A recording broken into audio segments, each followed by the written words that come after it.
Hi everyone, my name is Amit Kumar. Welcome back to my YouTube channel. ये video SQL interview question playlist की पहली video है। तो चलिए वीडियो को स्टार्ट करते हैं। तो इस वीडियो के अंदर हम समझने वाले हैं how to find the highest salary. Mostly interviews के अंदर आपसे पूछा जाता है how to find the second highest salary, fourth highest salary. But ये क्वेश्चन मैंने इसलिए लिया है कि मैं कुछ कंसेप्ट क्लियर करना चाहता हूँ कि अगर आपको सबसे पहले ये निकालना आ गया कि हम हाईएस्ट सैलरी कैसे निकाल सकते हैं, तो second highest salary, third highest salary भी आप इजीली निकाल पाओगे। तो इसके लिए सबसे पहले मैंने एक सैम्पल टेबल ली है एम्प्लॉयज़ नाम की, जिसके अंदर जो मेरे कॉलम है वो है एम्प्लॉय आईडी, एम्प्लॉय नेम और सैलरी। तो सबसे पहले मैं इस टेबल को क्रिएट कर लेता हूँ। ये मैंने इस टेबल को क्रिएट कर लिया। देन ये कुछ सैम्पल डेटा है इसके अंदर, ये मैं इंसर्ट कर देता हूँ। और इस सैम्पल डेटा के अंदर मैं आपको एक चीज़ पहले ही दिखा देता हूँ। जो हमारी हाईएस्ट सैलरी है, अगर हम यहाँ पे देखें तो वो 90,000 है, और वो ऑलरेडी मैंने 2 बार ली है। और ये मैंने 2 बार क्यों लिए है, यही इस वीडियो को बनाने का मेन मकसद है। वो मैं आपको भी जैसे जैसे इसका सॉल्यूशन बताऊंगा आपको वो समझ में आ जाएगा। तो यहाँ पे बस मैंने आपको एक बार दिखा दिया कि जो हाईएस्ट सैलरी है वो यहाँ पे 2 बार है। और उसके बाद हम एक बार अपनी इस टेबल को व्यू कर लेते हैं कि हमारा डेटा सक्सेसफुल इंसर्ट हुआ है या नहीं। तो हमारा डेटा सक्सेसफुली इंसर्ट हो गया। इसके बाद हम इसके सॉल्यूशन को डिस्कस करते हैं। बट सॉल्यूशन के को डिस्कस करने से पहले मैं आपको एक चीज़ बता दूं। अगर आपको किसी भी क्वेश्चन को सॉल्व करने के मल्टीपल वेज पता है, जैसे इस क्वेश्चन को सॉल्व करने के लिए भी मैं आपको 3 वे बताने वाला हूँ यहाँ पे। तो आप कोशिश करो कि जब आपका इंटरव्यू है तो आपको किसी भी क्वेश्चन को सॉल्व करने के जितने भी ज़्यादा वेज पता है, तो एटलीस्ट सपोज आपसे इंटरव्यूअर ने पूछा कि how to find the highest salary, तो आप उनको बोल सकते हो कि like I know multiple ways. तो मैं आप कोई स्पेसिफिक वे है जिससे मुझे करके दिखाना है, जैसे कि मुझे मैक्स के थ्रू निकालना आता है हाईएस्ट सैलरी, मुझे ऑर्डर बाय विद लिमिट को मैं यूज़ करके निकाल सकता हूँ, मैं विंडो फंक्शन को यूज़ करके निकाल सकता हूँ, या मैं सीटी को यूज़ करके निकाल सकता हूँ। तो सबसे पहले इसका क्या रीज़न है कि इंटरव्यूअर पे आपका ये इम्पैक्ट पड़ेगा कि आपको एटलीस्ट इन सारे कंसेप्ट्स की नॉलेज है और आपको मल्टीपल आंसर पता है, तो you are already on a confident position. तो हमेशा, और उसका एक और रीज़न भी होता है कि कई बार जो इंटरव्यू ले रहा होता है उसके पास एक सॉल्यूशन की होती है। तो फॉर एग्जांपल सपोज आपने मैक्स को सॉल्व करके बताया, बट उसके पास जो सॉल्यूशन की थी वो विंडो फंक्शन को लेके थी। तो कई बार, वैसे तो ऐसा नहीं होता, बट हार्डली 1 या 2 बार आपके रिजेक्ट होने के चांसेस हैं, क्योंकि उसके पास जो सॉल्यूशन किया उसमें उसको आंसर एक्सपेक्ट है विंडो फंक्शन से, बट आपने उस आंसर को एक्सप्लेन कर दिया मैक्स से। तो इट्स बेटर कि हम उससे पहले ही पूछ लें कि आपका कोई स्पेसिफिक वे है इन सब में से जिससे आप आंसर एक्सपेक्ट कर रहे हो, या फिर जो मेरे पास ये मल्टीपल वेज है मैं इसमें से किसी भी तरीके से आपको बता सकता हूँ। तो ये एक बार कंफर्म कर लेना वैसे सही रहता है, बट ऐसा ये ऑप्शनल है, ऐसा कोई मैंडेटरी भी नहीं है।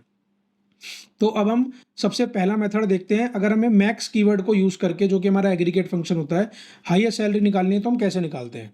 तो हम यहाँ पे लिखेंगे सेलेक्ट मैक्स, और ये हम लगा देंगे हमारे सैलरी कॉलम पे, और हम इसका एक एलियास दे देंगे as max salary from table का नाम है हमारा एम्प्लॉयज़। तो ये ईजिएस्ट वे है। मैंने क्या करा, जो सैलरी कॉलम है उस पर मैक्स एग्रीगेट फंक्शन लगा दिया, तो ये हमें जो हमारी मैक्सिमम सैलरी है वो दे देगा। अब ये सॉल्यूशन वहाँ सही है जब आपसे सिर्फ इंटरव्यूअर ने पूछा है कि ये मेरे पास एक डेटा है, किसी भी एम्प्लॉय की मैक्सिमम सैलरी क्या है मुझे सिर्फ वो बता दो। तो आपने देखा कि यहाँ पे मैक्स लगाया और ये 90,000 हमारी मैक्सिमम सैलरी है। अभी उसने आपसे ये नहीं पूछा है इंटरव्यूअर ने कि मुझे पूरा डेटा देखना है, या फिर मुझे ये देखना है कि कितने लोगों की सैलरी मैक्सिमम है, ऐसा कुछ नहीं। उसने सिर्फ आपसे पूछा इस डेटा में मैक्सिमम सैलरी का क्या नंबर है, मुझे वो चाहिए, तो वो आपने इससे बता दिया। तो अब हम इसका सेकंड पे देखते हैं, जिसमें हम ऑर्डर बाय और लिमिट की हेल्प से कैसे इसको सॉल्व करेंगे वो देखते हैं। एक बार मैं डेटा देख लेता हूँ अपना, ये हमारा डेटा है। अब हमें जो यूज़ करना है वो ऑर्डर बाय और लिमिट कीवर्ड का यूज़ करना है। तो मैंने यहाँ पे अगेन लिखा सेलेक्ट, और मैं यहाँ पे लिखूंगा स्टार, देन मैं लिखूंगा फ्रॉम, टेबल का नाम है मेरा एम्प्लॉयज़, देन मैं यहाँ एम्प्लॉयज़, देन मैं लिखूँ ऑर्डर बाय। ऑर्डर बाय के अंदर मैं लिखूंगा, यानी कि ऑर्डर बाय का मतलब है सॉर्ट। तो मैं अपने इस पूरे डेटा को सॉर्ट करना चाहता हूँ salary column wise descending order में, यानी कि जो सबसे बड़ी सैलरी मैं चाहता हूँ वो सबसे ऊपर आ जाए। देन मैं लिखूंगा लिमिट 1। अगर मैं अभी लिमिट 1 ना लिखूं और सिर्फ आपको इतने डेटा को रन करके दिखाऊं, तो ये इसने सबसे पहले क्या करा, मेरे डेटा को सैलरी वाइज डिसेंडिंग ऑर्डर में सॉर्ट कर दिया। तो अब अभी ये मुझे पूरा डेटा दे रहा है, बट अगर मैं यहाँ पे लिख दूंगा लिमिट 1, लिमिट 1 क्या करता है कि जो भी आप मुझे आउटपुट दे रहे हो उसको लिमिट कर दो, और लिमिट के आगे जो नंबर लिखा है उतनी रोज तक। तो अगर मैंने यहाँ 1 लिखा तो अब ये मुझे टॉप की फर्स्ट रो दे देगा। अगर मैं इस डेटा को रन करके दिखाऊँ तो इसने मुझे टॉप की रो दे दी। और अगर ये आपकी मर्जी है कि आप कंप्लीट डेटा देखना चाहते हो तो आप स्टार लिख सकते हो, वरना यहाँ पे भी आप सिर्फ कॉलम का नाम लिख सकते हो। और अगेन मैं अगर इसको रन करूँगा तो इसने मुझे 90,000 दे दिया। अब ये वाले जो सॉल्यूशन है हम सिर्फ वहाँ यूज़ कर सकते हैं अगर आपसे इंटरव्यूअर ने सिर्फ मैक्सिमम सैलरी पूछी है। बट अगर इंटरव्यूअर आपसे कह रहा है कि मैक्सिमम सैलरी भी मुझे बताओ, मुझे विद कंप्लीट डेटा बताओ, तो आप उससे अगेन एक क्वेश्चन पुट अप कर सकते हो कि आपके डेटा के अंदर डुप्लीकेट रिकॉर्ड या डुप्लीकेट सैलरीज हैं क्या? क्योंकि ये जो हमारा डेटा है, जो कि अभी मैंने आपको दिखाया, इसके अंदर डुप्लीकेट सैलरी प्रेजेंट है। तो कई बार इंटरव्यूअर जो मल्टीपल रिकॉर्ड है, जैसे अगर मैं यहाँ पे बात करूँ तो 90,000 के 2 रिकॉर्ड है, तो वो आउटपुट में वो दोनों रिकॉर्ड देखना चाहता है। तो उसके लिए हम विंडो फंक्शन का यूज़ करेंगे। तो उसके लिए मैं अगेन लिखूंगा सेलेक्ट स्टार, और यहाँ पे मैं जो विंडो फंक्शन का यूज़ करूँगा वो है डेंस रैंक। आगे आने वाली वीडियोस में मैं प्रॉपर एक विंडो फंक्शन पे वीडियो बनाऊंगा जिसके अंदर ये जो रैंक, डेंस रैंक और रो नंबर है मैं इनको सेपरेटली एक्सप्लेन कर दूंगा। और ये अगर आप मेरी एसक्यूएल की प्लेलिस्ट देखोगे तो उसके अंदर भी मैंने ऑलरेडी विंडो फंक्शंस कैसे वर्क करते हैं पूरा एक्सप्लेन करा हुआ है। हालांकि आप यहाँ पे रैंक भी यूज़ कर सकते हो, बट मैं प्रेफर हमेशा डेंस रैंक को ही करता हूँ। तो ये होगा डेंस रैंक। देन मैंने ओवर क्लॉज लगाया और यहाँ पे मैं ऑर्डर बाय यानी कि सॉर्ट करना चाहता हूँ सैलरी कॉलम के बेस पे डिसेंडिंग ऑर्डर में। और अगेन मैंने इस डेंस रैंक वाला जो कॉलम एक क्रिएट होगा इसका मैंने नाम दे दिया alias D rank. Then from table का नाम है मेरा एम्प्लॉयज़। और अगर मैं अब आपको इसको रन करके दिखाऊं तो विंडो फंक्शन क्या करता है, ये जो मेरे सैलरी वाला कॉलम था इसके बेसिस पे इसने एक रैंक का कॉलम क्रिएट कर लिया, यानी कि जो सबसे ज़्यादा बड़ी सैलरी है उसको रैंक 1 दे दी। और यहाँ पे नोटिस करने वाली चीज़ यही है कि दोनों सैलरी 90,000 थी तो दोनों के आगे रैंक 1 आ गई।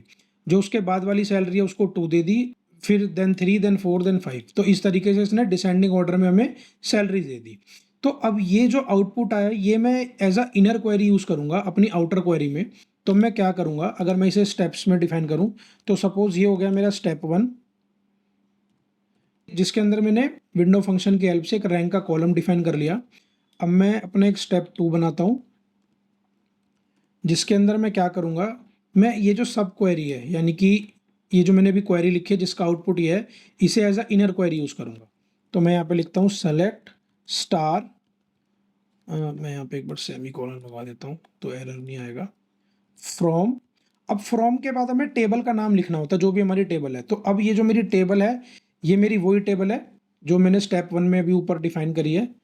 तो ये हो गई मेरी एज अ इनर क्वेरी, और यानी कि सेलेक्ट स्टार फ्रॉम ये मेरा टेबल। अब टेबल इसका आउटपुट क्या है जो मैंने आपको यहाँ रन करके दिखाया था, ये आउटपुट है।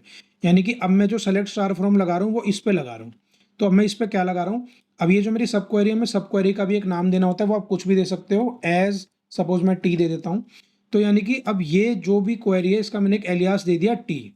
और यहाँ पर ये जो कॉलम आया डेंस रैंक वाला इसका मैंने डी रैंक यहाँ पे दे दिया इसका एलियास। तो अब मुझे क्या करना है, एज टी अब मैं लगाऊंगा यहाँ पे where condition, where T, T जो कि मेरी एक तरह से टेबल का नेम है जो कि मेरी इनर क्वेरी का जो आउटपुट है table, dot D rank. D rank मेरी उस टेबल के अंदर एक कॉलम है, ये मेरी टेबल है टी, इसके अंदर एक कॉलम है डी रैंक जो कि आपको यहाँ पे शो हो रहा है। डी रैंक इक्वल्स टू 1, यानी कि जहाँ पर भी रैंक में 1 है मुझे सिर्फ वही आउटपुट चाहिए। तो अगर कोई भी हाईएस्ट सैलरी होगी सबसे पहले हमने उसको सॉर्ट कर लिया कि सबसे बड़ी सैलरी सबसे ऊपर आ जाए, और जो भी उसमें हमने रैंक डिफाइन करी हमने सिर्फ उतने डेटा को वेयर कंडीशन की हेल्प से फिल्टर कर लिया। तो अगर मैं अब आपको इसको रन करके दिखाऊं तो अब इसने मुझे वो दोनों रोज दे दी जिसके अंदर 90,000 की सैलरी थी। तो ये होता है best method using window function. इसके अंदर अगर आपके डेटा में डुप्लीकेसी भी है तो इसको इससे कोई फर्क नहीं पड़ता, जितनी भी रो डुप्लीकेट होंगी या कोई भी रैंक जो होगी उस हिसाब से आपका आउटपुट दे देगा। तो ये था हमारा how to find the highest salary, जिसके अंदर हमने मल्टीपल वेज सीखे। और यही मैं आप जो कि मैंने पहले भी बोला, आपको किसी भी क्वेश्चन को सॉल्व करने के जितने ज़्यादा वेज पता होंगे उतने ज़्यादा चांसेस होते हैं आपका इंटरव्यू क्लियर होने के लिए।